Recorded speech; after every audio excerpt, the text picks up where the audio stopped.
പ്രിയമുള്ളവരെ, ഇന്ന് 3-ാം ദിവസം പ്രഭാതവനനത്തെക്കുറിച്ച് നമുക്ക് പറയാം. നമുക്കറിയാം, ദിവ്യ സംഗീതം, മൗനത്തിൻ്റെ സംഗീതം. മൗനത്തിനൊരു സംഗീതമുണ്ട്, ഒരു ഭാഷയുണ്ട്. Silence is cold. ഏത് കാര്യവും നമുക്ക് ആസ്വദിക്കണമെങ്കിൽ നമ്മുടെ ഉള്ളിൽ ഒരു ഇന്നർ സൈലൻസ് വേണം. നമ്മളാകെ കലങ്ങി മറിഞ്ഞിരിക്കുമ്പോൾ ഒന്നും തന്നെ നമുക്ക് വ്യക്തമായി കാണുവാനോ കേൾക്കുവാനോ ആസ്വദിക്കുവാനോ മനുഷ്യന് കഴിയില്ല. ഇന്നത്തെ മനുഷ്യൻ്റെ ഏറ്റവും വലിയൊരു പരാജയം അതാണ്. കൂട്ടബഹളമാണ് ഉള്ളിൽ.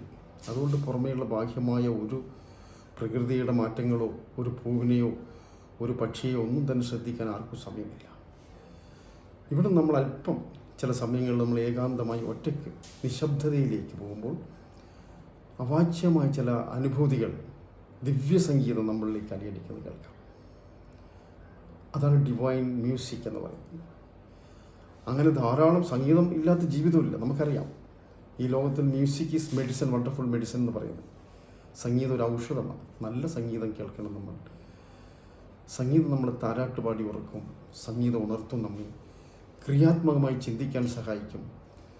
അതുകൊണ്ട് സംഗീതത്തെ നിങ്ങൾ എപ്പോഴും ഒരു കൂട്ടുകാരെ പോലെ, കാമുകിയെ പോലെ നിങ്ങളെ കൂടെ സഞ്ചരിപ്പിക്കാൻ നിങ്ങൾ അനുവദിക്കുകയാണെങ്കിൽ ഈ പ്രകൃതിയിലുള്ള പല സംഗീതവും ശബ്ദവും നിങ്ങൾക്ക് ആസ്വദിക്കാൻ പറ്റും. എല്ലാവർക്കും നന്മ നിറഞ്ഞൊരു പ്രഭാതം നേർന്നുകൊണ്ട് നന്ദി, നമസ്കാരം.